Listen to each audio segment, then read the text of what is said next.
சொல்றாரு, உன்னுடைய அட்மாஸ்பியரை, உன்னுடைய சூழ்நிலையை நான் மாற்ற போறேன். ஹல்லேலூயா. எஸ்தர் புஸ்தகத்தை எடுத்து வைத்துக்கொள்வோம். நம் அனைவருக்கு தெரிந்த ஒரு புஸ்தகம். அங்கே ஒரு அற்புதமான ஒரு ஸ்டோரி சொல்லப்பட்டிருக்கிறது. அநேக பேர் சண்டே கிளாஸில் அந்த ஸ்டோரியை கேட்டிருக்கலாம்.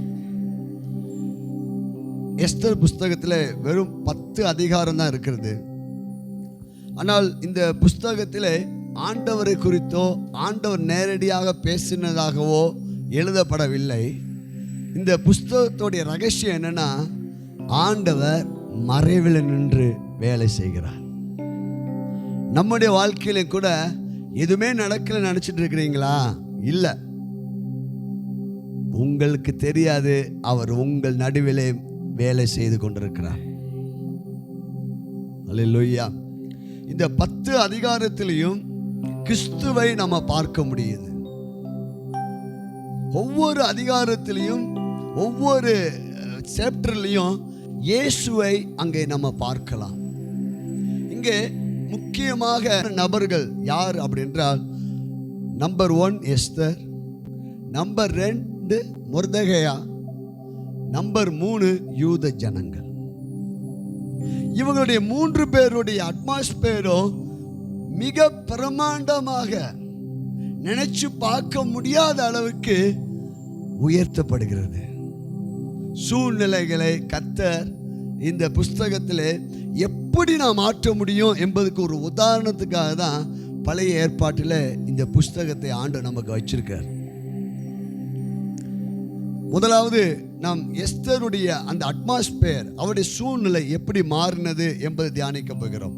பாருங்கள், எஸ்தர் புஸ்தகத்திலே முதலாவது அதிகாரத்திலே அன்றைக்கு ஆளுகை செய்த அகாஸ் ராஜாவுடைய ஆளுகையை குறித்து எழுதப்பட்டிருக்கிறது. முதல் வசனத்தை மைக்கில் வாசிப்போம்.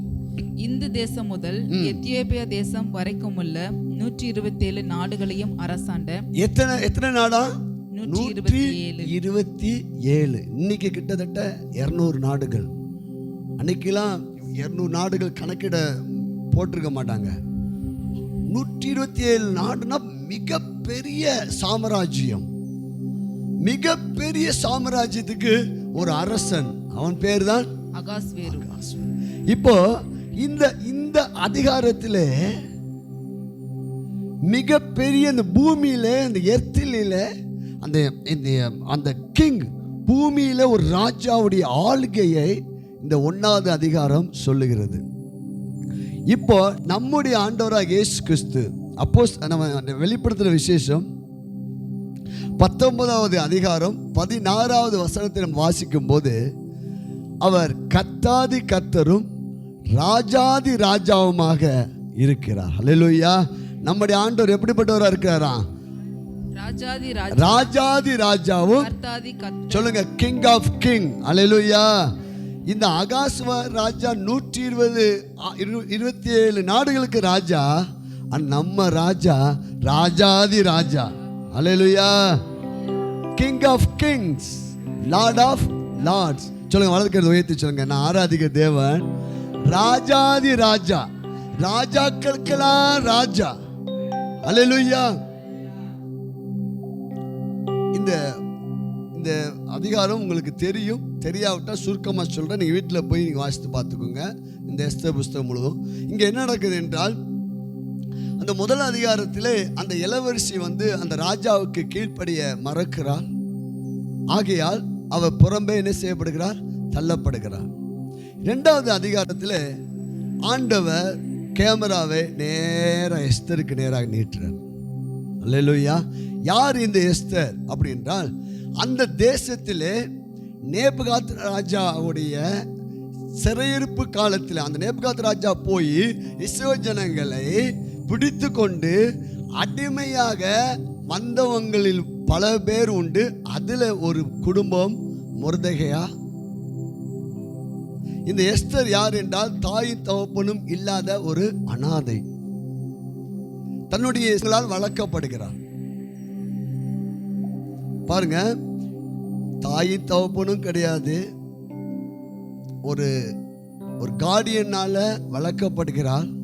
எந்த தேசத்தில் இருக்கிறார்? இந்த தேசத்தில் அவர் ஒரு அடிமையாக கொண்டு வரப்பட்ட யூதர்களில் அவர் ஒரு குடும்பம். இப்படிப்பட்ட குடும்பத்திலிருந்து ஒரு ஆளை, ஒரு நபரை ஆண்டவர் தூக்குறார். அல்லேலூயா. நம்முடைய வாழ்க்கையிலும் கூட நம்முடைய குடும்பம் ரொம்ப சிறியதாக இருக்கலாம். நம்முடைய சூழ்நிலையெல்லாம் இன்னைக்கு நம்ம தேசத்தில் நம்ம குடியிருக்கணும். நம்ம அந்நிய தேசத்தில் போய் என்ன செய்யலை? இப்போ அந்நிய தேசத்தில் அடிமையாக இருந்தால் எப்படி இருக்கும் பாருங்க. அந்த தேசத்தில் யாரும் என்ன செய்ய மாட்டாங்க, மதிக்க மாட்டாங்க. இப்படிப்பட்ட காரியத்தில் இருக்கிற அந்த எஸ்தருக்குள்ளாக ஆண்டவர் அட்மாஸ்பியரை எப்படி மாற்றுகிறார் என்று நம்ம அங்கே பார்க்கும்போது, எஸ்தர் புஸ்தகம் 2ஆம் அதிகாரம் 7வது வசனம் வாசிக்கலாம். மைக்கில் வாசிக்க. அவன் தன் சிறிய தகப்பன் குமாரத்தியாகிய எஸ்தார் என்னும் அஸ்தாலை வளர்த்தான். அவளுக்கு தாய் தகப்பன் இல்லை. அந்த பெண் ரூபவதியும் சௌந்தரியமுடையவளுமாய் இருந்தாள். அவள் தகப்பனும் அவள் தாயும் மரணமடைந்த போது மொர்தகாய் அவளை தன் குமாரத்தியாக எடுத்துக்கொண்டான். இப்போ அந்த குடும்பத்திலே எஸ்தர் என்ன செய்கிறார்? வளர்க்கப்படுகிறார். இப்போ ராஜாவுக்கு 2வது இளவரசியாக ஒரு பெண்ணை தேட வேண்டும் என்று அங்கே அந்த தேசத்தில் இருக்கிற மந்திரிகள் எல்லாம் என்ன செய்கிறாங்க? தீர்மானம் பண்ணி, எத்தனை நாட்டுக்கு ஒரு ராஜா? 127 நாடுகளுக்கு இந்த செய்தி போகுது. அடுத்த இளவரசி யார்? அப்படிப்பட்ட ஒரு போட்டி. பல தேசத்திலிருந்து இளவரசிக்கு யார் போட்டிக்கு வருவா? ராஜ குடும்பத்தில் உள்ளவங்க தான் என்ன செய்வாங்க? வருவாங்க. இந்த போட்டியில மொர்தெகாய்க்குள்ள ஒரு விசுவாசம், எஸ்தரை இந்த போட்டியில கலந்து கொள்ளும்படி. இவருடைய பின்னணி என்னது? அடிமை. இந்த இடத்துல எஸ்தரை கொண்டு போய் அந்த போட்டியில கலந்து கொள்ளும்படியாக அனுப்பி விடுகிறார் மொர்தெகாய். இப்ப அடுத்த வசனம் பாருங்க, 8-9 வாசிக்கலாம். ராஜாவின் கட்டளையும் தீர்மானமும் பிரசித்தமாகி அநேக பெண்கள் கூட்டப்பட்டு சூசான் அரண்மனையில் உள்ள ஏகாயின் வசத்தில் ஒப்புவிக்கப்படுகிற போது எஸ்தரும் ராஜாவின் அரண்மனைக்கு அழைத்து கொண்டு போகப்பட்டு ஸ்திரீகளை காவல் பண்ணுகிற ஏகாயின் வசத்தில் ஒப்புவிக்கப்பட்டாள். இப்போ இந்த ஏகா யார் என்றால், இவங்க கையில் இந்த ஏகா என்ற ஒரு முக்கியமான ஒரு பொறுப்பான ஆள்கிட்ட யாரெல்லாம் இளவரசி ஆகணும்னு சொல்லி விருப்பம் உள்ளவங்க அவங்க எல்லாத்தையும் இணைஞ்சிட்டாங்க, ஒப்படைச்சிட்டாங்க. இவங்களோட வேலை என்னன்னா, 1 இயர் வர ஒரு இளவரசியாக எப்படி இருக்கணும். அல்லேலூயா. ஒரு இளவரசியாக என்ன சாப்பிடணும், அரசியாக என்ன சாப்பிடணும், அதுக்கெல்லாம் ஒரு 1 இயர் வரை ட்ரைனிங் நடக்குது. இத்தனை பேர் இருக்கிறாங்க. இந்த எஸ்தருக்கு எப்படி இருக்கும் பாருங்க. போட்டி போட யார் பக்கத்தில் கேட்டுருவா, யார் எந்த தேசத்துல இருந்து வந்திருக்கீங்க? நான் எங்கள் அப்பா ராஜா, நான் அங்கேருந்து வந்திருக்கேன் அப்படின்னு சொல்லியிருப்பாங்க. ஒருத்தவங்க ஒரு பின்னணி சொல்லியிருப்பாங்க. இவ பின்னணி என்ன செய்யலை, சொல்லலை. எவ்வளோ அவளுக்குள்ள எப்படி ஒரு தாழ்வு மனப்பான்மை இருக்கலாம். ஆனால் இப்படிப்பட்ட சூழ்நிலையில் ஆண்டவர் எப்படி வேலை செய்கிறார் பாருங்கள். அடுத்த வசனத்தை வாசிக்கும் போது 9 வாசிங்க, 9-10. அந்த பெண் அவன் பார்வைக்கு நன்றாய் இருந்ததினால் அவளுக்கு அவன் கண்களிலே தயை கிடைத்தது.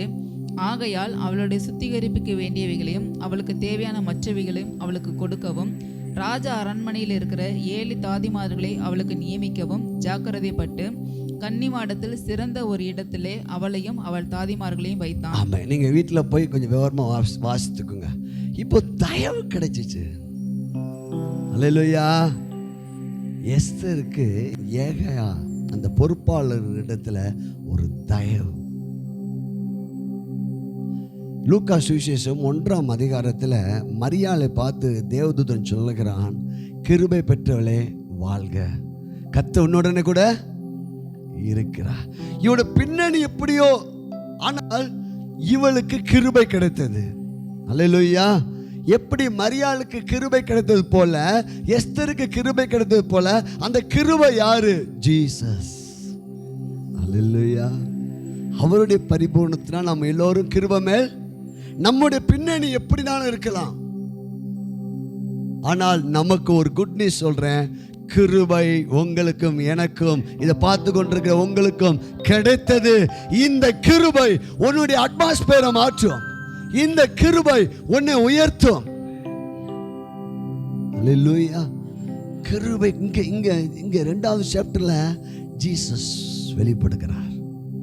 முதல் சாப்டர்ல ராஜாதி ராஜாவாக ஜீசஸ், 2வது சாப்டர்ல கிருபைங்க. அல்லேலூயா. ராஜாமா ராணி மாதிரி உட்காருங்க. பிரேஸ்லா சொல்லுங்க, எனக்கு கிருபை கிடைத்திருக்குது. இந்த கிருபை என் வேலை பார்க்குற இடத்துல, எல்லா உறவினர்கள் மத்தியில, எல்லா ஜனங்கள் மத்தியிலையும் என்னை உயர்த்தும் அந்த கிருபையை கர்த்தர் எனக்கு கொடுத்திருக்கிறார். Praise God. சீக்கிரமா போறேன். இப்போ இந்த ஒவ்வொருவரா ராஜாவை சந்திக்கணும். எஸ்தருக்கும் ராஜாவை சந்திக்கிற அந்த நாள் வந்தது. எத்தனையோ பேர் ரிஜெக்ட், எத்தனையோ பேர் நினைஞ்சிட்டார், ராஜா ரிஜெக்ட் பண்ணிட்டார். இப்போ பார்த்தீங்கன்னா அந்த ஒரு சில வசனங்களை மட்டும் வாசித்துட்டு நான் வேகமாய் போகிறேன்.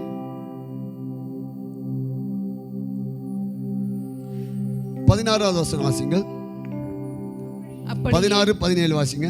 அப்படியே எஸ்தர் ராஜாவாகிய அகாஸ்வேரு அரசாளுகிற 7ஆம் வருஷம் தேபேத் மாதமாகிய 10ஆம் மாதத்திலே ராஜாவினிடத்தில் அரண்மனைக்கு அழைத்து கொண்டு போகப்பட்டாள். ராஜா சகல ஸ்திரீகளை பார்க்கிலும் எஸ்தர் மேல் அன்பு வைத்தான்.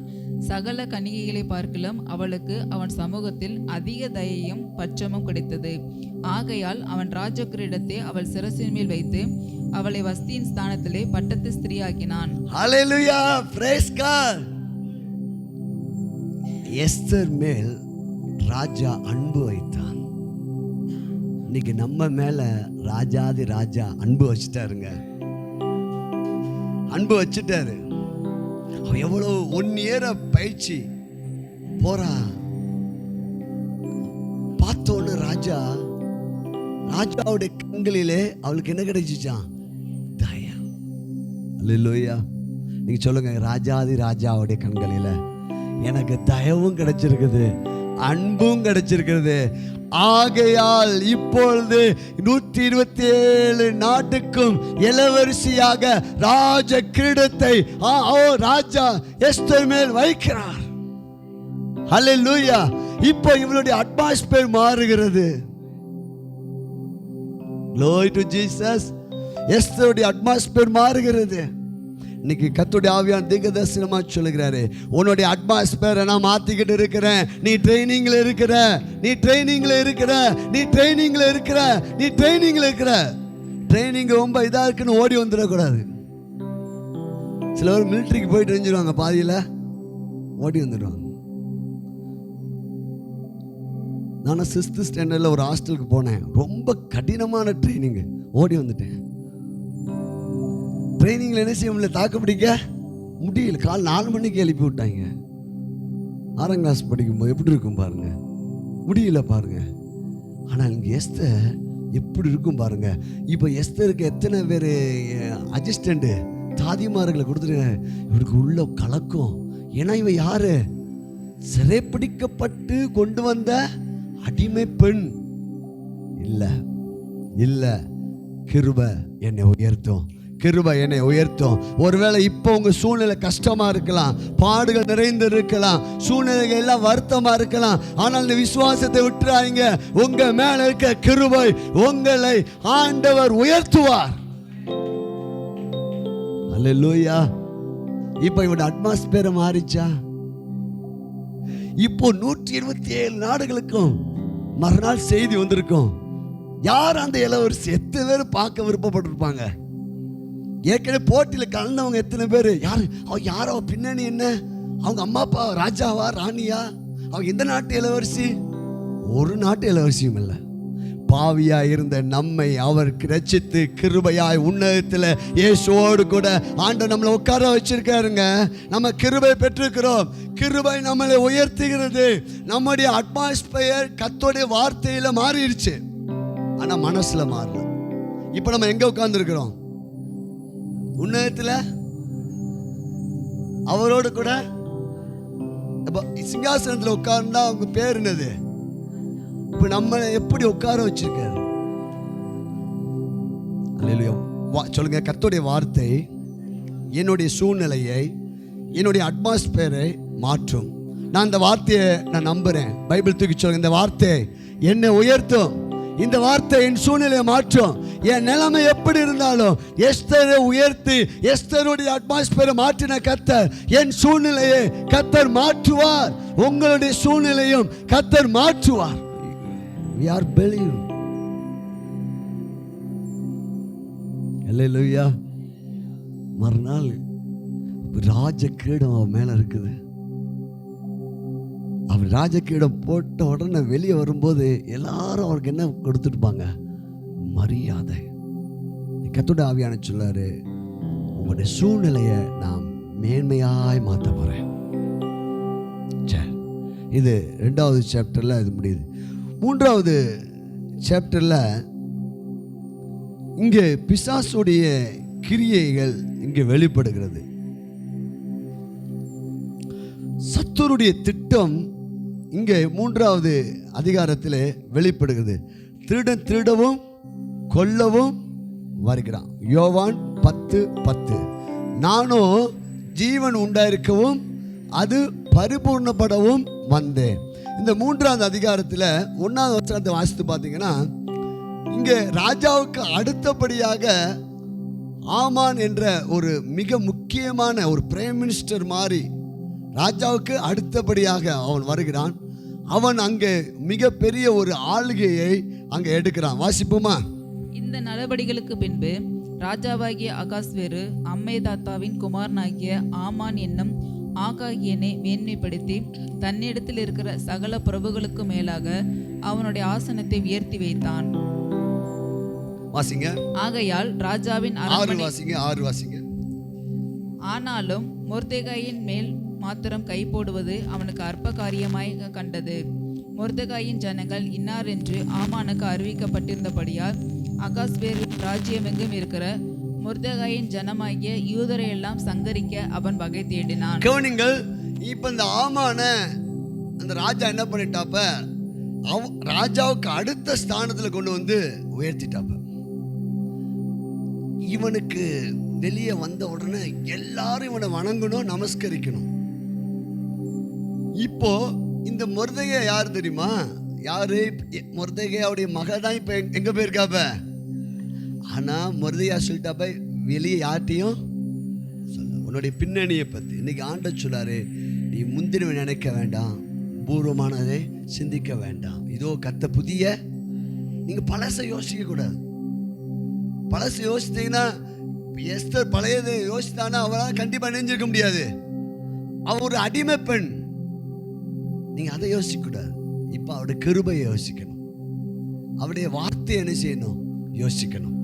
முந்தினவைகளை, கஷ்டங்களை, கண்ணீர்களை, வேதனைகள், நம்முடைய பின்னணி எப்படி நான் இருக்கலாம் அதெல்லாம் ஒதுக்கி விட்டு இப்போ நீங்க கிறிஸ்துவுக்குள் அவருடைய பிள்ளைகள், கிறிஸ்துவுக்குள் நீதிமானாக இருக்கிறீர்கள்.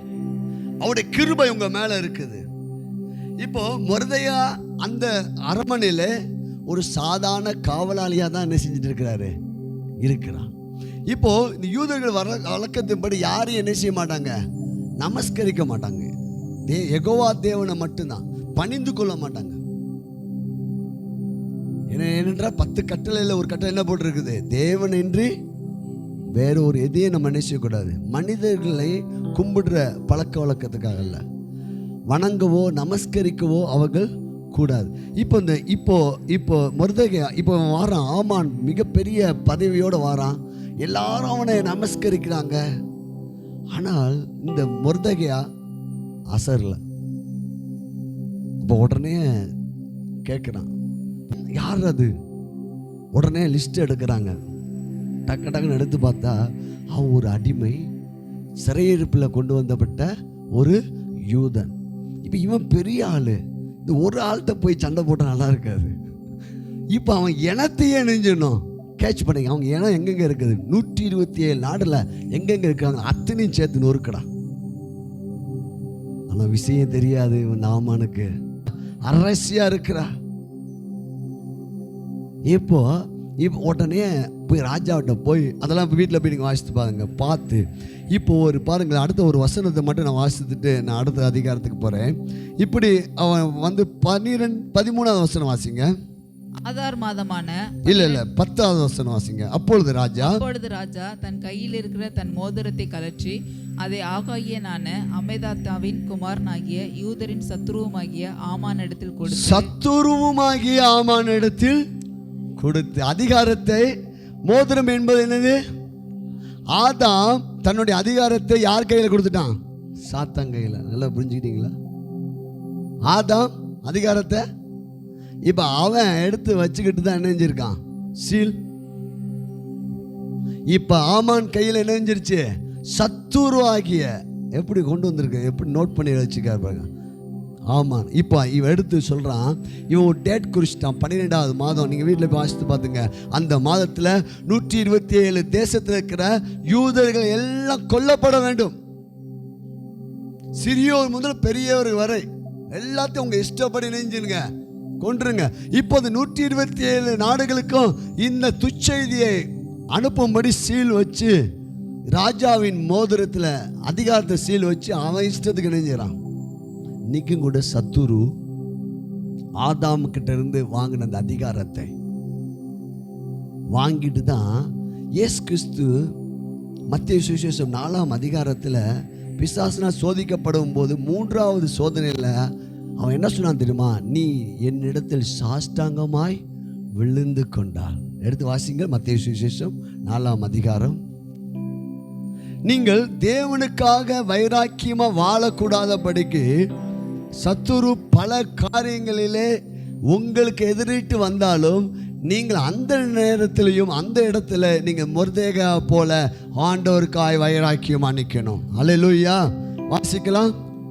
நீ சாஷ்டாங்கமாய் விழுந்து என்னை பணிந்து கொண்டால் இவையெல்லாம் உமக்கு. யார்கிட்ட சொல்றான்? ஏன் யார்கிட்ட சொல்லிட்டு இருக்கிறான்?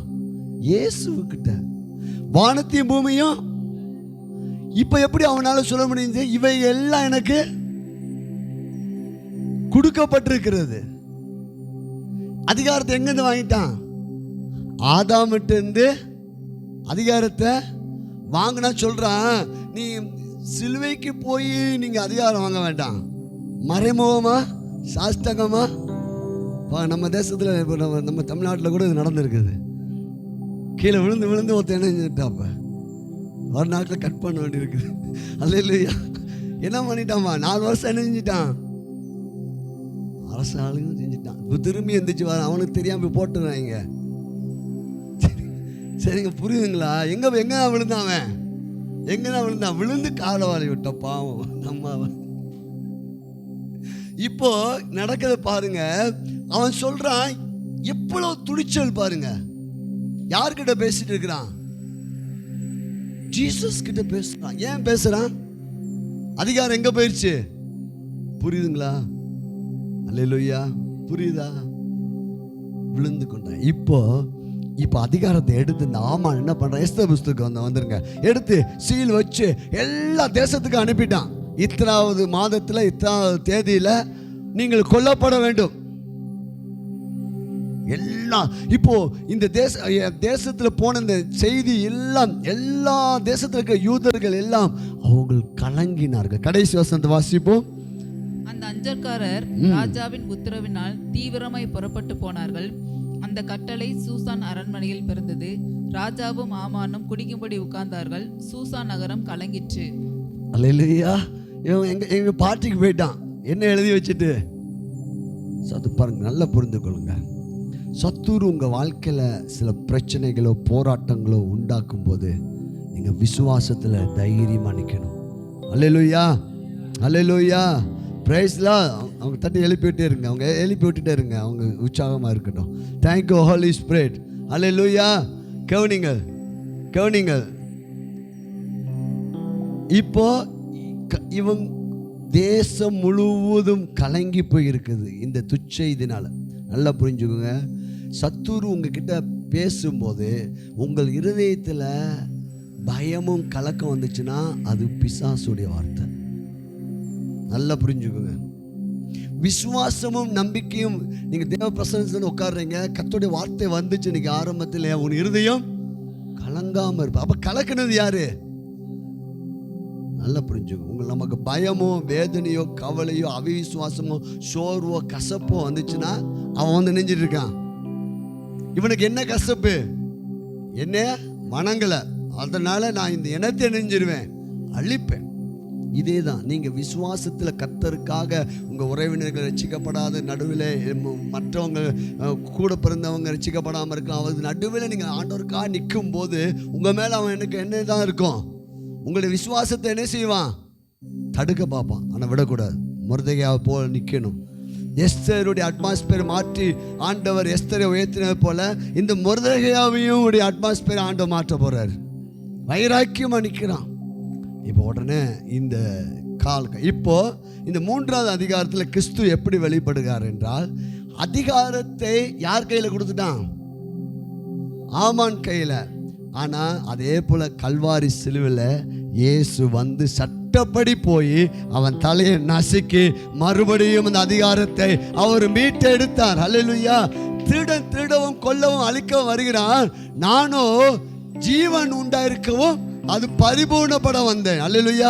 அவன் திட்டம் போடலாம், நம்ம ஆண்டவர் திட்டம் போட்டிருக்காரு. சொல்லுங்க, பிசாசே உன்னுடைய திட்டங்கள் என் வாழ்க்கையில், என் குடும்பத்தில், என் சபையில் பலிக்காது. நீ தோற்று போனவன். கர்த்தர் எனக்காக ஒரு திட்டம் போட்டிருக்காரு. அந்த திட்டம் பரிபூர்ணமானது, ஆசீர்வாதமானது, மேன்மையானது, வல்லமையானது, கிருபை நிறைந்தது. ஆமென். புரியுதுங்களா? அந்த வசனத்தை முழுசும் சொல்லிடணும். திருடவும் கொல்லவும் அழிக்கவும் வருகிறான், நானோ என்றார். ஜீவன் உண்டாயிருக்கவும் அது பரிபூர்ணப்பட. ஜீவன் உண்டா, ஜீவன் தான் எல்லா நன்மையும். அது மட்டும் இல்லைப்பா, அது ஓவர்ஃப்ளோ ஆகணும். இப்போ 3வது அதிகாரத்தில் காட்ஸ் பிளான் மறைமுகமாக இருக்குது. இப்போ ஈவில்ஸ் பிளான் தான் இருக்குது, வெளிப்பட்டிருக்கு. உங்கள் வாழ்க்கையில் சில நெருக்கமாக இருக்குது, சில போராட்டமாக இருக்குது. இப்போ ஈவில் பிளான் வேணா வெளிப்பட்டிருக்கலாம், ஆனால் உள்ள ஒரு பிளான் இருக்குது. காட்ஸ் பிளான் உங்களுக்காக எனக்காக இருக்கிறது. நீங்கள் இந்த வழியாய் போகும்போது விசுவாசத்தில் தைரியமாக இருங்கள். தோரி ஷாக்காலாபா ராபாலா சொல்லுங்க, எனக்காக சூப்பராக ஒரு காட்ஸ் பிளானை ஆண்டவர் வச்சிருக்கிறாரு. இதை பார்த்து நான் சோர்ந்து போக மாட்டேன். இந்த சூழ்நிலையை ஜெயித்தவர் எனக்குள்ளாக இருக்கிறார். அல்லேலூயா. இப்போ இந்த 4வது அதிகாரத்துக்கு வாங்க. 4வது அதிகாரத்தில் எப்படி தேவன், அங்கே 4வது அதிகாரத்தில் தேவன் எப்படி வெளிப்படுகிறார்? இந்த செய்தி நான் கொஞ்சம் சீக்கிரமா போறேன். இந்த செய்தி மொர்தெகாவுக்கு எட்டுகிறது. மொர்தெகா என்ன பண்ணிட்டான்னா, என்ன விஷயம்னு சொல்லி விசாரிச்சு பார்க்குறான். பார்த்தா இதுதான் மேட்டர்ப்பா, நீ வணங்கலையா, ஒன்னால உன் இனமே அழிய செய்ய போகுது, அழிய போகுது, இத்தனாவது தேதியில் இத்தனாவது மாதத்தில் அழிய போகுதுன்னு சொன்னோன்னே, இவன் யூத முறைமைப்படி சாக்கு ஆடையை போற்றி கொண்டு, அந்த நாட்களில் அவங்க பழைய ஏற்பாட்டில் உபவாசம் எப்படி தெரியுமா, வெளியரங்கமாக வந்துடுவாங்க. வெளியரங்கமாக வந்து சாம்பலை அள்ளி போட்டு, அதனால ஆண்டு சொன்னார், உன்னுடைய உபவாசம் மறைமுகமாக இருக்கணும், உன் ஜபம் மறைமுகமாக இருக்கணும், நீ கொடுக்குற காணிக்கையும் மறைமுகமாக இருக்கணும். புதிய ஏற்பாட்டில் சொன்ன. பழைய ஏற்பாட்டில் எப்படின்னா வெளியரங்கமாக. இப்போ வந்து உட்காந்துட்டாப்ப இந்த செய்தி அரண்மனையில் இருக்கிற எஸ்தருக்கு என்ன செய்கிறது? ஏன்னா இது யார்? மொர்தெகாய் யாரு? சித்தப்பா. அவரால் தான் இந்த இவ்வளோ தூரம் உயர்த்தப்பட்டது. இப்போ செய்தி வந்தோடனே அவன் உடனே கையை தட்டணும்னு 4 தாதிமார்கள் வர்றாங்க. முக்கியமான ஆட்களை சொல்லி அனுப்பி, ஏன் இந்த வஸ்திரத்தை, துயரத்தின் வஸ்திரத்தை போடக்கூடாது, நல்ல வஸ்திரங்களை போடுங்கன்னு சொல்லி வஸ்திரங்களை கொடுத்து அனுப்பி விடுறான். உடனே மொர்தெகாய் சொல்கிறப்ப, இல்லை நீ ராணியாக இருக்கனால தப்பிக்கலாம் நினைக்கிறியா? இல்லை, ஒருவேளை கர்த்தர் இந்த சூழ்நிலைக்காக கூட உன்னை என்ன செஞ்சிருக்கலாம், ஒரு ராணியாக உன்னை ஏற்படுத்தியிருக்கலான்னு சொல்லி அனுப்பி விடுகிறான். இப்போ அதோடைய அந்த 4வது அதிகாரத்தில் கடைசி இப்போ எஸ்தர்கிட்ட எட்டுகிறது. அப்போ இங்கே ஒரு என்ன, நீ போய் இப்போ ராஜா கிட்ட போய் யார் பேசலாம்? எஸ்தர் பேசலாம். ஆனால் அந்த தேசத்துடைய, அந்த ராஜாவுடைய அந்த ஆளுகை எப்படிப்பட்டதுன்னா, ராஜாவா கூப்பிடுறவரை யார் என்ன செய்யக்கூடாது, போய் பேச முடியாது. அல்லேலூயா. அப்படி மீறி போனா அவங்க என்ன செய்ய வேண்டும், கொலை செய்யப்பட வேண்டும். இது ஒரு தவறான சட்டத்தை நினைஞ்சிட்டாங்க, அவங்க தேசத்துல ஏற்றி வச்சுட்டாங்க. ஏன்னா அந்த ராஜா எப்படிப்பட்ட ராஜா, 127 நாடுகளுக்கு ராஜா. மனைவியா இருந்தாலும் கேட்டுட்டு தான் போக முடியும். இல்லையா, அவ்வளோ பெரிய பவர்.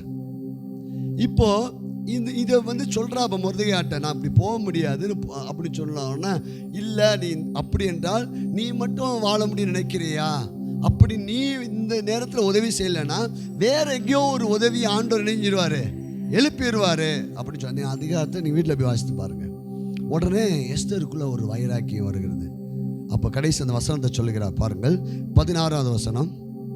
நீர் போய் சூசானில் இருக்கிற யூதரை எல்லாம் கூடி வரச் செய்து 3 நாள் அல்லும் பகலும் புசியாமலும் குடியாமலும் இருந்து எனக்காக உபவாசம் பண்ணுங்கள், நானும் என் தாதிமாரும் உபவாசம் பண்ணுவோம். இவ்விதமாக சட்டத்தை மீறி ராஜாவினிடத்தில் பிரவேசிப்பேன், நான் செத்தாலும் சாகிறேன் என்று சொல்ல சொன்னார். அல்லேலூயா. தன்னுடைய இனத்தை காப்பதற்காக, ஜனங்களை காப்பதற்காக நான் செத்தாலும் சாகிறேன் என்று ஒரு தீர்மானத்தை எடுத்தார் எஸ்தர். இங்கே கிறிஸ்து வெளிப்படுகிறார். பிசாசு கிட்ட போன அந்த அதிகாரத்தை அழிந்து போகிற நம்மை மீட்டெடுப்பதற்காக அவர் கல்வாரி சிலுவையிலே தன் உயிரே கொடுத்தார். அல்லேலூயா. தன் உயிரை கொடுத்து தான் சிலுவையில உயிரை கொடுத்தா நெஞ்சாரு மீட்டெடுத்தார். இப்போ உடனே அதுக்கு பிற்பாடு போறா, போய் ராஜாவை சந்திக்கும்படியாக கடந்து செல்கிறான். 5வது அதிகாரத்தை நம்ம பார்க்க போகிறோம். அப்போ 5வது அதிகாரத்தில் ஒரு காரியங்கள் இங்கே சந்திக்க வேண்டிய ஒரு 5:1 வாசிங்க. 5:1, 2, 3. எஸ்தர் ராஜ வஸ்திரம் தரித்து கொண்டு ராஜா அரண்மனையின் உள்முற்றத்தில் ராஜா கொலுவிருக்கும் ஸ்தானத்துக்கு எதிராக வந்து நின்றால், ராஜா அரண்மனை வாசலுக்கு எதிரான கொலு மண்டபத்தில் ராஜா எப்படி இருக்கும் தெரியுமா? 3 நாள் உபவாசித்து ஜெபிக்கிறார் எஸ்தர். ஜெபிச்ச உடனே அவருக்கு ஒரு தைரியம் கிடைக்குது. அவர் ராஜாவை சந்திக்க தன்னுடைய வஸ்திரத்தை அணிந்து கொண்டு போகிறார். ஒருவேளை ராஜா அன்னைக்கு அந்த செங்கோலை நீட்டலைன்னா யார் அவுட்டு? இல்லையா? அதனாலதான் நமக்கு ஜீவனை கொடுத்து நம்மளை மீட்டு எடுத்திருக்கார். இங்கே கிறிஸ்து வெளிப்படுகிறார். நமக்கு எப்படிப்பட்ட ஜீவனை கொடுத்துருக்காரு? அவரே கடைசி சொட்டு ரத்தத்தையும் நமக்காய் கொடுத்து நம்மளை மீட்டு எடுத்திருக்கிறார். Praise God.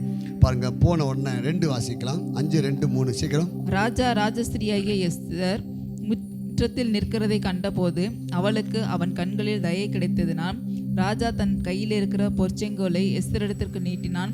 அப்பொழுது எஸ்தர் கிட்ட வந்து செங்கோலின் நுனியை தொட்டாள். ராஜா அவளை நோக்கி, எஸ்தர் ராஜாத்தியே, உனக்கு என்ன வேண்டும்? நீ கேட்கிற மன்றாட்டு என்ன? நீ ராஜ்யத்தில் பாதி மட்டும் கேட்டாலும் உனக்கு கொடுக்கப்படும் என்றான். அல்லேலூயா, பிரைஸ் காட். என்ன கிடைச்சிருக்குது? கிருபை. சொல்லுங்க, கிருபை. பழைய ஏற்பாட்டிலே பிதாவு இடத்துல ஒரு மனிதனும் தனியா என்ன செய்ய முடியாது, போக முடியாது. மகா பரிசுத்த ஸ்தலத்திலே வருடத்துக்கு ஒரு முறை ஆசாரியர்கள் வருஷத்துக்கு ஒரு முறை உள்ள போகும்போது காலில் என்ன கட்டிடுவாங்க? திடீர்னு ஆண்டவர் அடிச்சாலும் அடிச்சிருவாரு. சரி, அடிச்சுட்டாருன்னு சொல்லி தூக்க போனவனும் நெஞ்சிருவான், அடி வாங்கிடுவான். அவ்வளவு மகா பரிசுத்தமுள்ள வல்லமையான தேவன். சீனா மலையில் அக்கினியா நெஞ்சிட்டு இருந்தாரு, இறங்கினார். இது என்னது? பழைய ஏற்பாடு. அதனால சங்கிலியை கட்டிடுவாங்க. அவர் உள்ள போய் பிரதான ஆசாரி எதுக்காண்டி உள்ள போறாருன்னா, தன்னுடைய பாவத்துக்காகவும் தன்னுடைய ஜனங்களுடைய பாவத்துக்காகவும் உள்ள போய் பலி செலுத்த போறாரு. இதுல ஏதோ மிஸ்டேக் நடந்துச்சுன்னா போனவர் அல்லேலூயா. இது போலதான் இப்போ எஸ்தர் ராஜா கிட்ட பிரவேசிக்கிறப்ப நடுக்கத்தோட தான். ஆனா ராஜாவுடைய கண்களிலே எஸ்தருக்கு என்ன கிடைச்சிச்சு? கிருபை. இது எதை ஒப்பிடப்படுதுன்னா, புதிய உடன்படிக்கையில் இரத்தத்தை ஆண்டவர் நமக்காக சிந்திட்டார். இப்போ நம்ம அப்பா கிட்ட எப்படி போகலாம்னா, இயேசுவின் மூலமாக, அந்த கிருபையின் மூலமாக அப்பா பிதாவே என்று கூப்பிடத்தக்கதாக. பாருங்கள், எபிரேயர் 4:15 நம்முடைய பலவீனங்களை குறித்து பரிதபிக்க கூடாத பிரதான ஆசாரியர் நமக்கு இராமல் எல்லா விதத்திலும் நம்மை போல் சோதிக்கப்பட்டு பாவம் இல்லாதவராக இருக்கிற பிரதான ஆசாரியர் நமக்கு இருக்கிறாரே. ஆதலால் இரக்கத்தை பெறவும் ஏற்ற சமயத்தை சகாயம் செய்யும் கிருபையை அடையவும் தைரியமா கிருபாசத்தண்டையிலே சேர. அல்லேலூயா. இப்போது பிரதான ஆசாரியர் யாரு? கிறிஸ்து. வருஷத்தோறும் போய் பலி செலுத்துகிற ஆசாரித்துவம் கிடையாது. ஒரே பலி கல்வாரி சிலுவையில நமக்காக செலுத்தி விட்டார். நமக்காக பிரதான ஆசாரியர் இன்றைக்கு பிதாவின் வலது பாசத்திலே வீற்றிருந்து நமக்காக விண்ணப்பிக்கிறார்.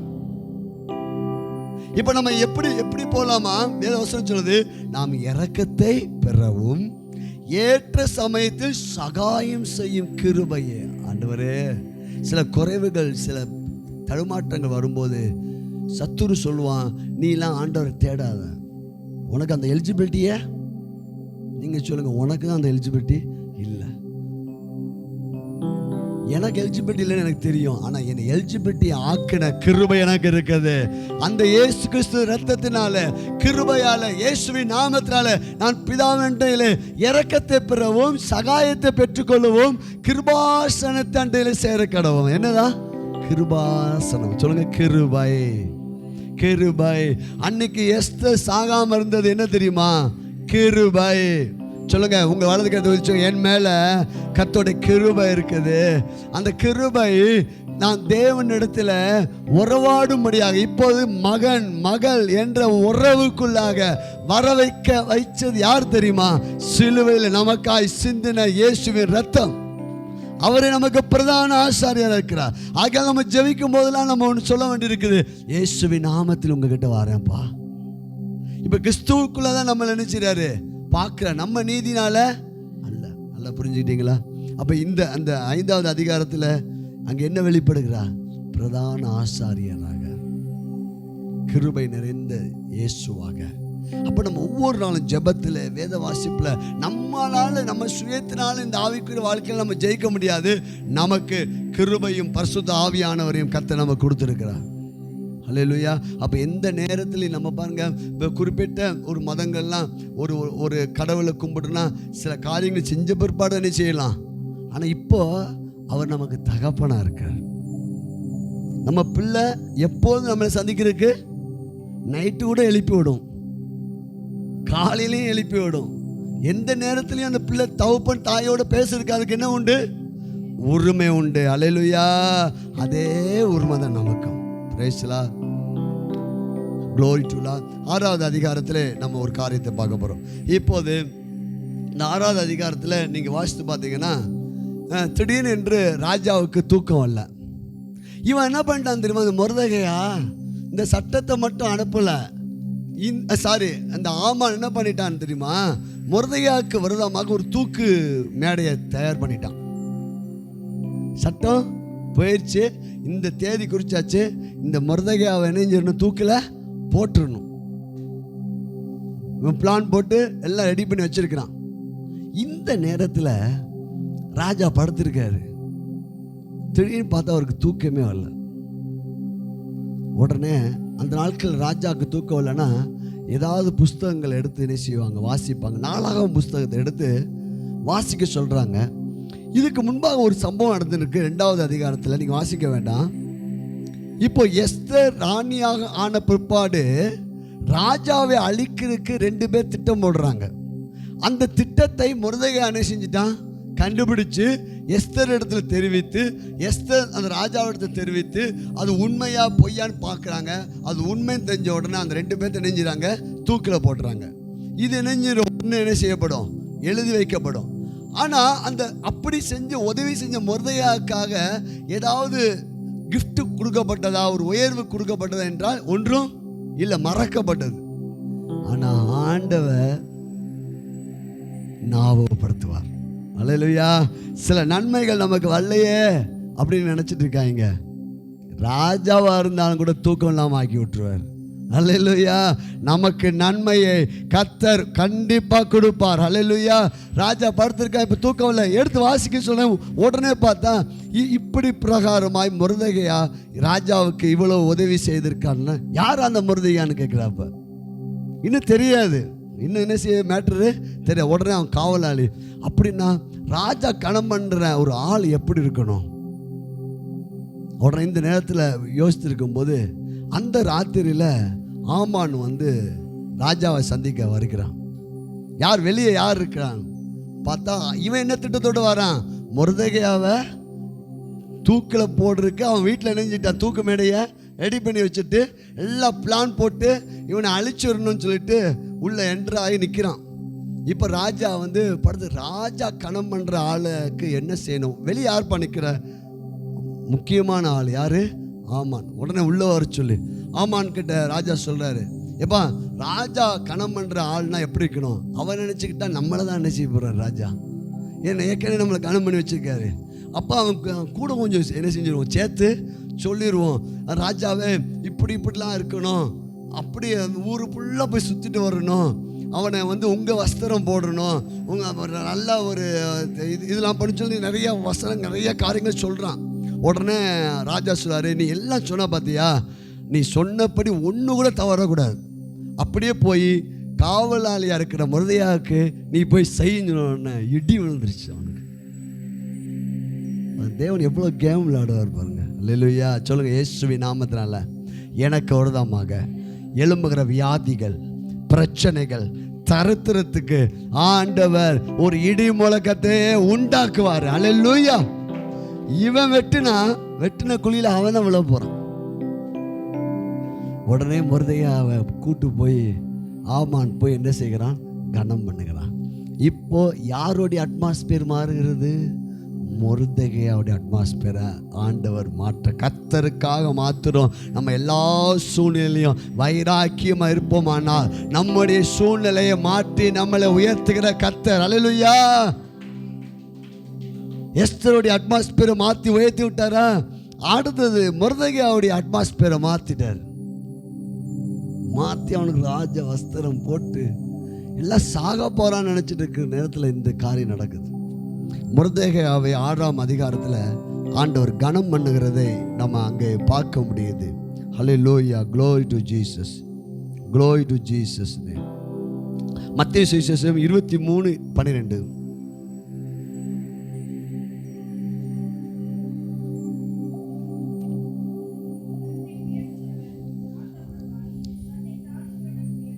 அல்லேலூயா. எப்படி இந்த மொர்தெகாயாவுக்கு இந்த உயர்வு தன்னை என்ன செஞ்சான்? தாழ்த்தினான். ஏன்னா அவன் மகன் தான் யாரா இருக்காப்பாங்க? ராணியா இருக்கான். ஆனாலும் பாருங்க, கிறிஸ்து அவர் ராஜாதி ராஜாவா இருந்தும் அடிமையின் ரூபம் எடுத்து தன்னை தாழ்த்தினார். பிலிப்பியர் 2ஆம் அதிகாரத்தில் எழுதப்பட்டிருக்குது, மரண பரியந்தமும் கிறிஸ்து தன்னை என்ன செஞ்சாரு? தாழ்த்தினார். நாமும் கூட சூழ்நிலைகள் நெருக்கங்கள் நடுவில் நம்ம தாழ்மையாக நடந்துக்கணும். நம்ம என்ன செய்யக்கூடாது? உயர்த்தக்கூடாது. நம்மளை உயர்த்துகிற ஒருவர் இருக்கிறார். அந்த கிருபை நம்மளை என்ன செய்யும்? உயர்த்தும். இப்போ நமக்குலாம் இப்படி ஒரு சுச்சுவேஷன் இருந்தால் நம்ம என்ன சொல்லியிருப்போம்? ஆமாண்ணா, ஹலோ, யார் தெரியுமா அந்த ராணி? யார் தெரியுமா உனக்கு அப்படின்னு பேசியிருப்போம். ஆண்டவரே சார்ந்து கொண்டான். கிறிஸ்து தன்னை முழுமையாய் தாழ்த்தினார். அடிமையின் ரூபம் எடுத்தார். சர்வ வல்லமை உள்ள கிறிஸ்து, சர்வ வல்லமுள்ள தேவன், ராஜாதி ராஜா அடிமை ரூபம் எடுத்து மனுஷனுடைய கையில தன்னை முழுமையாய் ஒப்பு கொடுத்தார். ஏன் தெரியுமா? உங்களை என்னையை உயர்த்துவதற்காக. தாழ்மையின் அடிமை ரூபத்தை என்ன செஞ்சாரு? பிதாவாகிய தேவன் அப்படிப்பட்ட கிறிஸ்துவை எல்லாவற்றுக்கும் மேலாக உயர்த்தினார். ஹல்லேலூயா. புரியுதுங்களா? அப்ப இந்த அதிகாரத்தில் கிறிஸ்து எப்படி வெளிப்படுகிறார்? தாழ்மையாக. நம்மளும் தாழ்மையாக நடந்துக்கணுங்க. தாழ்மை என்பது ஒரு ஒரு அது வந்து ஒன்றுமே இல்லாதது கிடையாதுங்க. நம்ம எவ்வளோ தன்னை நம்ம மனசில் நம்ம தாழ்த்துக்கிட்டே இருக்கிறோமோ, நீங்கள் நல்லா ஒன்று எழுதி வச்சுக்கோங்க, நீங்கள் லிஃப்ட் ஆகிட்டே இருக்கிறீங்கன்னு அர்த்தம். நீங்கள் கண்டிப்பாக நினைஞ்சிருக்கீங்க, லிஃப்ட் ஆகிட்டே இருக்கிறீங்க. கிறிஸ்துவை காரி துப்பினாங்க, தன்னை தாழ்த்தினார். எதுக்காக தான் தாழ்த்தினாரு? இப்போ அதிகாரம் யார் கையில் போயிடுச்சு? சாத்தானோட கையில். அந்த அதிகாரத்தை சட்டப்படி என்ன செய்யணும்? பிடுங்கிறதுக்காக. வலது கருத்தை உயர்த்தி ஜெபம் பண்ணு. ஆண்டவரே, என்னிடத்துல ஏதாவது பெருமையான வார்த்தையோ பெருமையான நடவடிக்கையோ இருக்குமானால் என்னை மன்னிச்சிருங்க ஆண்டவரே. நான் என்னை தாழ்த்துறேன் ஆண்டவரே, என்னை தாழ்த்துறேன். ஒருவருக்கொரு நேசிங்கள்னு சொல்லியிருக்கீங்க அப்பா. கிறிஸ்து எங்களை மன்னித்தது போல் நாங்களும் மற்றவங்களை மன்னிக்கிறோம். நாங்கள் இன்றைக்கி உயர்வாக இருக்கிறோன்னா அது உங்கள் கிருபையால் தான்ப்பா. நாங்கள் இன்றைக்கி படிச்சிருக்கிறோன்னா அது உங்கள் கிருபையால் தான். நீங்கள் எங்களுக்கு ஒரு வேலை கொடுத்துருக்கீங்கன்னா அது கிருபையால் தான். எங்களுக்கு வந்த எல்லா உயர்வுக்கும் காரணம் நீங்கள் தான் ஆண்டவரே. உங்களால் தான் உயர்த்தப்பட்டிருக்கிறோம். அந்த உயர்வுக்காக நன்றி, அந்த கிருபைக்காக நன்றி. கைகளை தட்டி பிரேசலாம். அப்போ நம்ம தாழ்மையாக இருக்க வேண்டும். பெருமையான பேச்சை நம்ம என்ன செய்ய வேண்டாம், பேச வேண்டாம். அப்போ நம்ம கர்த்தர் என்ன செஞ்சுருவார்? இந்த முருதையா அப்படியே ரோட்டில் போய் சாம்பல் அள்ளி போட்டு தன்னை தாழ்த்தினான். அந்த கர்த்தர் தூக்கிட்டார். அவனுடைய வாழ்க்கையிலுக்கு அட்மாஸ்பியரை சேஞ்ச். அல்லேலூயா. இந்த நாளில் தீர்க்கதரிசனமாக ஆண்டவர் நமக்கு சொல்கிற ஒரு வார்த்தை என்னென்னா, உன் சூழ்நிலையை நான் மாற்ற போகிறேன், உன் சூழ்நிலை மேன்மையாக மாறப்போகிறது. அதுக்காக தான் இதெல்லாம் எடுத்து காட்டுறேன். எஸ்தருடைய அட்மாஸ்பியர் எப்படி சேஞ்ச் ஆனது, மொர்தெகாயுடைய அட்மாஸ்பியர் எப்படி சேஞ்ச் ஆனது. நீங்கள் அதுக்கடுத்து அடுத்த அதிகாரங்களை எடுத்து வாசித்து பார்த்தீங்கன்னா, ஆமான் இருக்கிற இடத்துல மொர்தெகா கொண்டு வந்து ஆண்டவர் வச்சிருவார். அல்லேலூயா. மொர்தெகா அவுட் ஆகிடுவான். ஆமான் அவுட் ஆகிடுவான். மன்னிக்கவும், ஆமான் அவுட் ஆகிடுவான். ஆமானுக்கு இருந்த அந்த போஸ்ட் யார் கையிலுக்கு வந்துடும்? எப்படி உயர்த்தி அட்மாஸ்பியரை மாற்றாரு பாருங்க. சொல்லுங்க ஆண்டவர், இயேசுவின் நாமத்தினால நான் விசுவாசிக்கிறேன் ஆண்டவரே. என் சூழ்நிலையை பார்த்து நான் சோர்ந்து போக மாட்டேன், பிரச்சனையை பார்த்து நான் சோர்ந்து போக மாட்டேன், என்னுடைய பண கஷ்டத்தை பார்த்து நான் சோர்ந்து போக மாட்டேன், பலவீனங்களை பார்த்து நான் சோர்ந்து போக மாட்டேன். என் சூழ்நிலையை மாற்றுகிற கர்த்தருடைய கிருபை என் மேல் இருக்கிறது. கர்த்தர் உங்களுடைய சூழ்நிலையை மாற்றுவார், உங்களுடைய பிரச்சனைகளை மாற்றுவார். மொர்தெகா போல உங்களை கர்த்தர் உயர்த்துவார். Glory to Jesus. Hallelujah. ஹல்லேலூயா, ஹல்லேலூயா. 7வது அதிகாரத்தில் பார்க்கும்போது, 7வது அதிகாரத்தை கொஞ்சம் சீக்கிரமாக சொல்லிடுறேன்.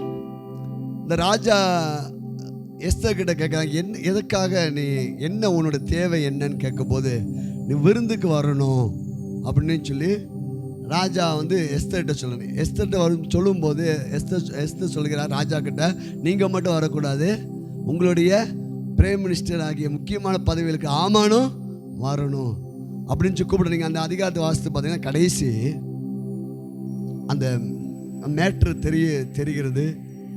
அப்பொழுது அங்கே நடக்கிற ஒரு காரியத்தை நம்ம பார்க்க போகிறோம். 7வது அதிகாரத்தில் 9வது வசனம் 10வது வசனம்.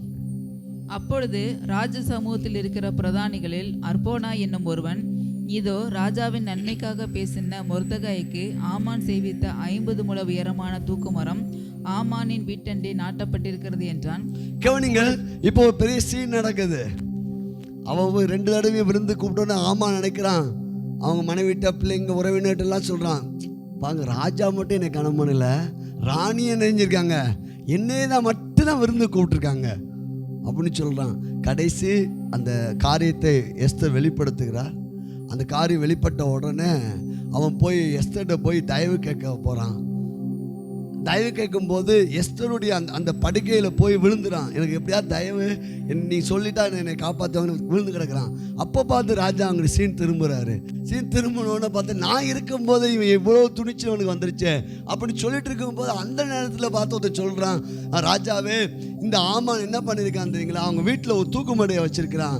யாருக்காக வச்சிருக்கான்னா மொர்தெகாய்க்காக வச்சிருக்கான். அப்படியா, அந்த தூக்கு மேடையில் இவனை தூக்கி போடுங்கன்னு சொல்லுவான். வீட்டில் போய் வாசிப்பாங்க. இந்த சீன் நல்லா இருக்கும். பிரைஸ்களா, ஹல்லேலூயா. தூக்கி நினைஞ்சுங்க போடுங்கன்னு சொல்லிடுவான். கடைசி பார்த்தீங்கன்னா அப்படியே 10வது வசனம் வாசிப்போம். ஆமான் மொர்தெகாய்க்கு ஆயத்தம் பண்ணின தூக்கு மரத்தில் ஆமானையே தூக்கி போட்டார்கள். அப்பொழுது ராஜாவின் உக்கிரம் தணிந்தது. அல்லேலூயா, பிரைஸ் லார்ட். கொலோசியர் 2ஆம் அதிகாரம் 15வது வசனம். இந்த அதிகாரத்தில் கிறிஸ்து எப்படி வெளிப்படுகிறார் என்றால், எந்த சத்துரு அவர் உன் தலையை நசுக்குவார். கிறிஸ்து நமக்காக சிலுவையிலே கடந்து சென்று பாடுகளை அனுபவித்து சிலுவையிலே வெற்றி சிறந்தார். துரைத்தனங்களையும் அதிகாரங்களையும் உரிந்து கொண்டு வெளியரங்கமான கோலமாகி அவைகளே சிலுவையிலே இப்போது இந்த ஆமான் தோற்கடிக்கப்பட்டான். அல்லேலூயா சொல்லுங்க. எனக்கு விரோதமாக பிசாசுடைய கிரியைகள் சிலுவையிலே தோற்கடிக்கப்பட்டிருக்கிறது. சர்ப்பங்களையும் தேள்களையும் மிதிக்கவும் சத்துருடைய சகல வல்லமை மேற்கொள்ளவும் எனக்கு அதிகாரம் உண்டு. நல்லா புரிஞ்சுங்க. செய்வனியோ புள்ளி சுனியமோ மந்திர சக்தியோ எந்த கிரியைகளும் உங்களை சேதப்படுத்த முடியாது. ஏற்கனவே அவன் தலை என்ன செஞ்சிருக்க? சிலுவையில்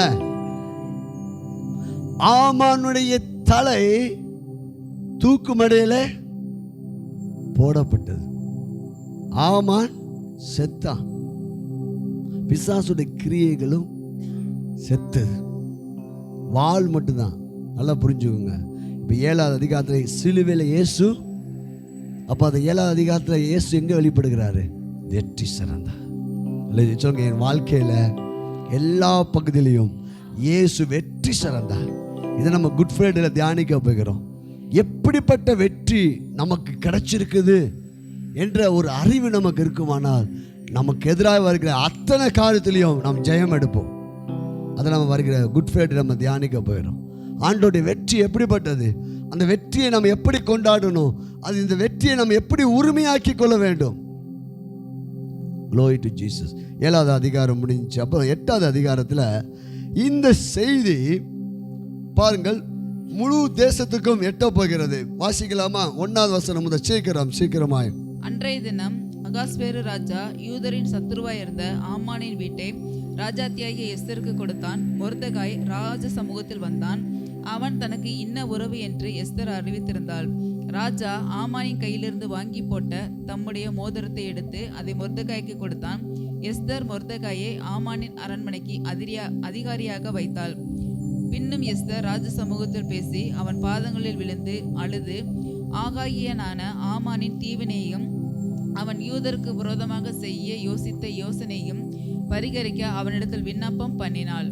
அப்பொழுது ராஜா பொற்செங்கோலை எஸ்தருக்கு நீட்டினான். எஸ்தர் எழுந்திருந்து ராஜ சமூகத்தில் நின்று, ராஜாவுக்கு சித்தமாயிருந்து அவர் சமூகத்தில் எனக்கு கிருபை கிடைத்து ராஜ சமூகத்தில் நான் சொல்லும் வார்த்தை சரியென காணப்பட்டு அவருடைய கண்களுக்கு நான் பிரியமாயிருந்தால் ராஜாவின் நாடுகளெல்லாம் இருக்கிற யூதரை அழிக்க வேண்டும் என்று அம்மெதாத்தாவின் குமாரனாகிய ஆமான் என்னும் ஆகாகியன் தீவினையை எழுதின கட்டளைகள் செல்லாமற் போக பண்ணும்படி எழுதி அனுப்பப்பட வேண்டும். என் ஜனத்தின் மேல் வரும் பொல்லாப்பை நான் எப்படி பார்க்கக்கூடும்? என் குலத்துக்கு வரும் அழிவை நான் எப்படி சகிக்கக்கூடும் என்றாள். அப்பொழுது அகாஸ்வேரு ராஜா ராஜாத்தியாகிய எஸ்தரையும் யூதனாகிய மொர்தெகாயையும் நோக்கி, இதோ ஆமானின் வீட்டை எஸ்தருக்கு கொடுத்தேன். அவன் யூதர் மேல் தன் கையை போட எத்தனைத்தபடினால் அவனை மரத்திலே தூக்கி போட்டார்கள். இப்போதும் உங்களுக்கு இஷ்டமானபடி நீங்கள் ராஜாவின் நாமத்தினாலே யூதருக்காக எழுதி ராஜாவின் மோதிரத்தினால் முத்திரை போடுங்கள். ராஜாவின் பேரால் எழுதப்பட்டு ராஜாவின் மோதிரத்தினால் முத்திரை போடப்பட்டதை செல்லாமற் போக பண்ண ஒருவராலும் கூடாது என்றான். சீவான் மாதம் என்னும் 3ஆம் மாதம் 23ஆம் தேதியாகிய 14 அப்படியே வேகமான ஒட்டகங்கள் மேலும் கோவேறு கழுதைகள் மேலும் ஏறின அஞ்சக்காரர் ராஜாவின் வார்த்தையினாலே ஏவப்பட்டு தீவிரத்தோடு புறப்பட்டு போனார்கள். அந்த கட்டளை சூசான் அரண்மனையில் கொடுக்கப்பட்டது. 15 அப்பொழுது மொர்தெகாய் இளநீலமும் வெள்ளையுமான ராஜவஸ்திரமும் பெரிய பொன்முடியும் பட்டும் ரத்தாம்பரமும் அணிந்தவனாய் ராஜாவின் இடத்திலிருந்து புறப்பட்டான். சூசா நகரம் ஆர்ப்பரித்து மகிழ்ந்திருந்தது.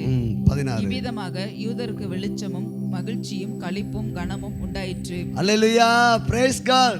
வீட்டில் போய் நிச்சயமா இந்த வாரத்தில் எஸ்தர் புஸ்தகத்தை 2 தடவையாக வாசித்து பாருங்க. அதில் ஒரு அநேக காரியங்களை ஆண்டவர் உங்களுக்கு வெளிப்படுத்துவார்.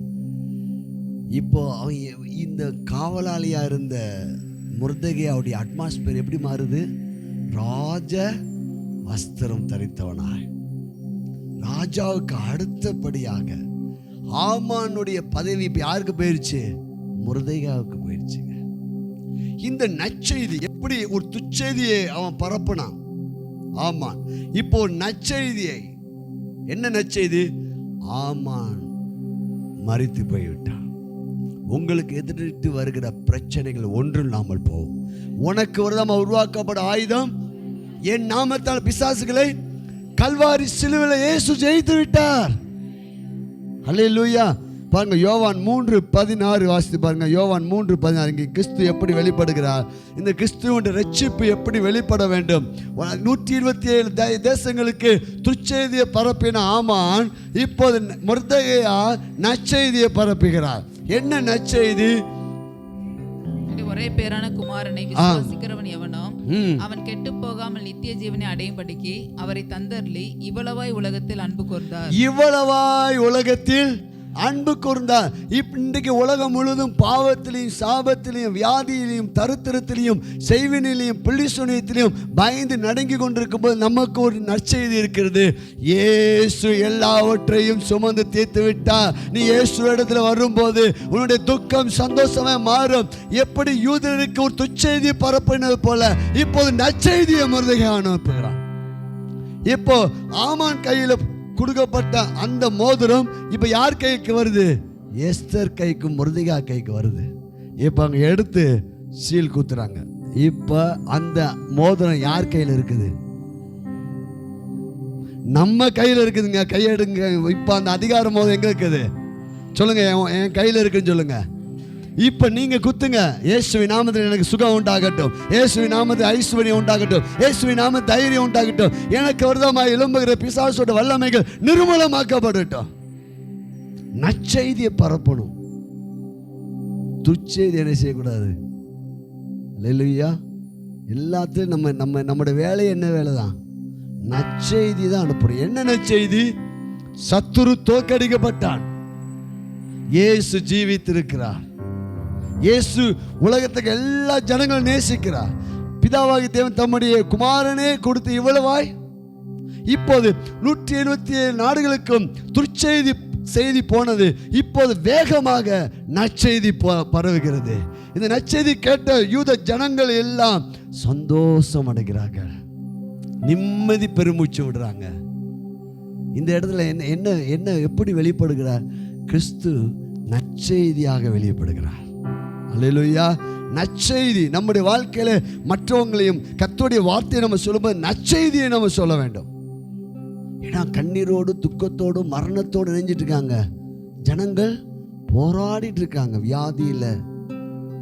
அவங்களுக்கு ஒரு நற்செய்தி இருக்குதுங்க. அந்த நற்செய்தி இன்னைக்கு நம்ம கையில் ஆண்டவர் கொடுத்திருக்கிறார்.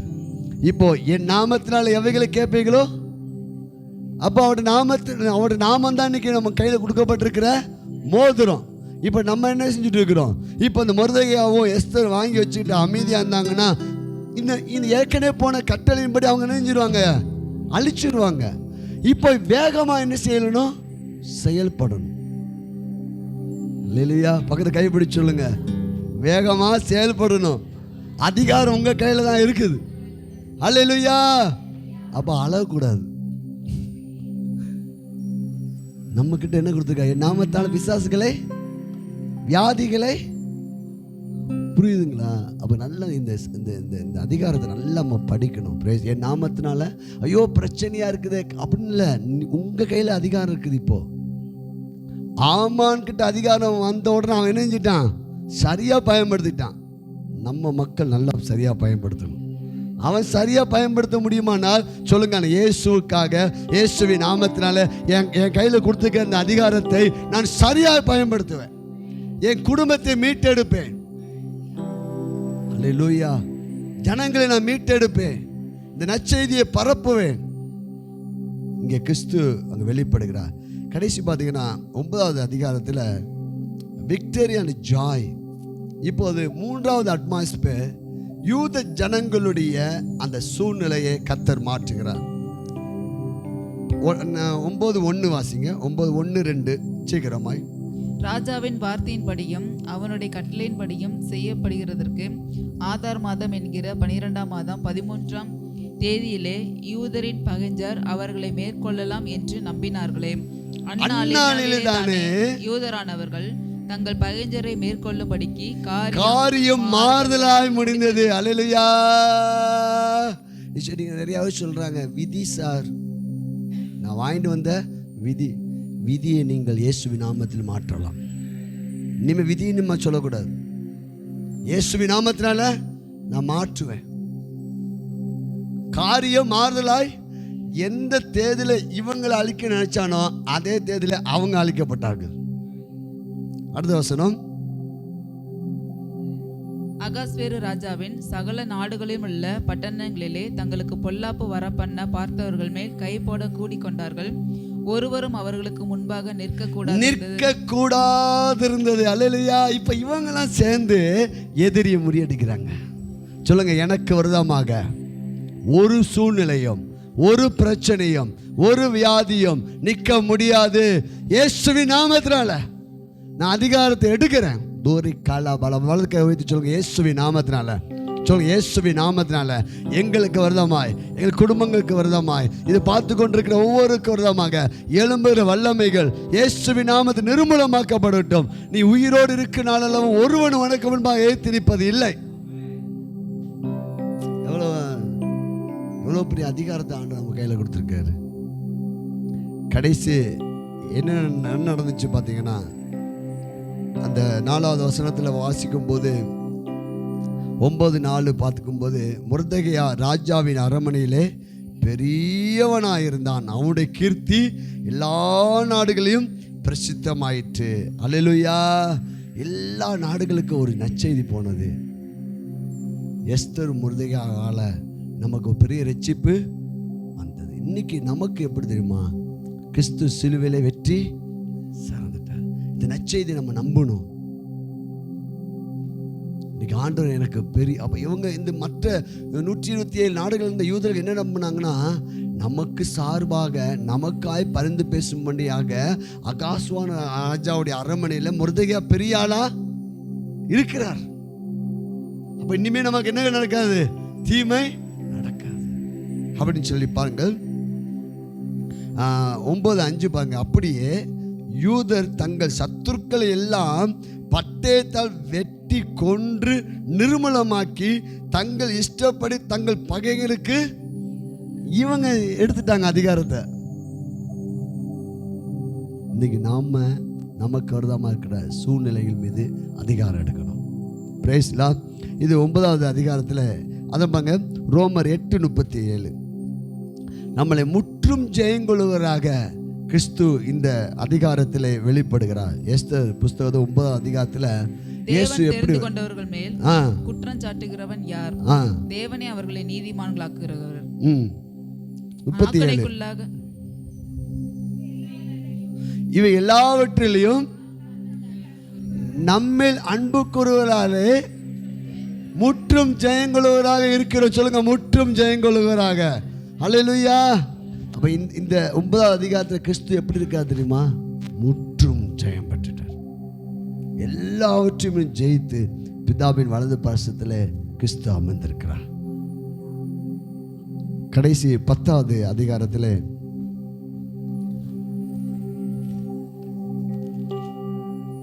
பீஸ் அண்ட் ப்ராஸ்பரிட்டி 3வது வசனம் வாசிப்போம். 10:3 யூதனாகிய மொர்தெகாய் ராஜாவாகிய அகாஸ்வேருவுக்கு 2வது ஆனவனும் யூதருக்குள் பெரியவனும் தன் திரளான சகோதரருக்கு பிரியமானவனுமாய் இருந்ததும் அன்றி தன் ஜனங்களுடைய நன்மையை நாடி தன் குலத்தாருக்கெல்லாம் சமாதானம் உண்டாக பேசுகிறவனுமாய் இருந்தான். ஜீசஸ் பிதாவின் வலது பாரசத்தில் கிறிஸ்து உயர்த்தப்பட்டு இன்னைக்கு நமக்காகவும் அவர் என்ன செய்து கொண்டிருக்கிறார்? பரிந்து பேசி. இங்கே சமாதானம் அண்ட் ப்ராஸ்பரிட்டி, பீஸ் அண்டு செழிப்பு. சமாதானமும் செழிப்பும் வருது. அல்லேலூயா. அப்படியே எழுந்து நிப்போமா. Glory to Jesus. கொஞ்ச நேரம் ஆராதிக்க போறோம். Glory to Jesus. ஆண்டவர் சமூகத்தில் glory to Jesus name. Thank you, Holy Spirit. Glory to Lord. Risha kala bala bala. Gilba labo mala bala. தீமி ஹவுலாபா கல்பில் அவுதோ ரெக்காலா போலாபாலா. ஜீசஸ். வலது கருத்தை உயர்த்தி சொல்லுங்க, ஆண்டவரே இந்த எஸ்தர் புஸ்தகத்தை நான் போய் வீட்டில் போய் வாசிப்பேன், எனக்கு இன்னும் வெளிப்பாடு கொடுங்க ஆண்டவரே. இன்னும் இந்த புஸ்தகத்தை இந்த வாரத்தில் நான் அநேக முறை படித்து இந்த 10 அதிகாரத்தில் எனக்கு வெளிப்பாடு கொடுங்க ஆண்டவரே. Glory to Jesus. 1வது அதிகாரத்தில் கிறிஸ்து ராஜாதி ராஜாவாக வெளிப்பட்டார். 2வது அதிகாரத்தில் கிறிஸ்து கிருபையை எஸ்தருக்கு கொடுத்தது போல நீங்கள் நமக்கும் கொடுத்துருக்காரு. எஸ்தரை உயர்த்தினது போல நீங்கள் நம்ம சூழ்நிலையும் உயர்த்தப்படும். Glory to Jesus name. 3வது அதிகாரத்தில் சத்துருடைய திட்டங்கள் இருந்தாலும் மறைவான ஒரு திட்டம், இப்போ நமக்கு வெளியரங்கமான ஒரு திட்டம் தெரியுது. பிரச்சனை, பாடு, கண்ணீர், வியாதி, சோர்வுகள், சண்டை, சச்சரவு, இது. ஆனால் நமக்கு மறைவான ஒரு திட்டத்தை ஆண்டு வச்சிருக்காரு. அங்கே நிறைவும் சமாதானமும் மகிழ்ச்சியும் இருக்குது. Glory to Jesus name. Glory to Jesus name. Glory to Jesus name.